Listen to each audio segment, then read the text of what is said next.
अस्सलाम वालेकुम वरहमतुल्लाह। जिन लोगों की नज़र कमज़ोर है, जिनकी आंखों की रोशनी में कमी आई है, 2, 3 या 4 नंबर का चश्मा लगाते हैं, उनके लिए आज मैं एक बेहतरीन वजीफ़ा बताने जा रहा हूँ। निहायत आसान और निहायत मुजर्रब है। बहुत आसान वजीफ़ा है। इस वजीफ़े को अगर आपने पाबंदी के साथ और यकीन के साथ कर लिया, यकीन मानिए आपकी आंखों की रोशनी में जो कमी आई है, अल्लाह तबारक व ताला उस कमी को दूर फरमाएंगे। आपकी आंखों की रोशनी तेज़ हो जाएगी, आपकी नज़र तेज़ हो जाएगी।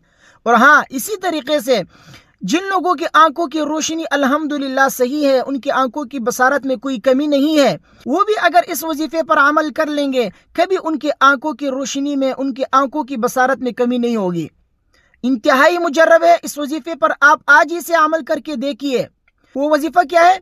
वजीफा यह है कि कुरान की एक आयत है, सूरह क़ाफ की आयत नंबर 22, मैं पढ़ के आपके सामने सुना रहा हूँ। स्क्रीन पर आपके सामने शो हो रहा होगा, आप गौर से सुनिए और इसको जो है जिस तरीके से मैं आपको बताने वाला हूँ बिल्कुल उसी तरीके से पढ़ लीजिएगा, इंशाअल्लाह आपको ज़रूर फ़ायदा होगा।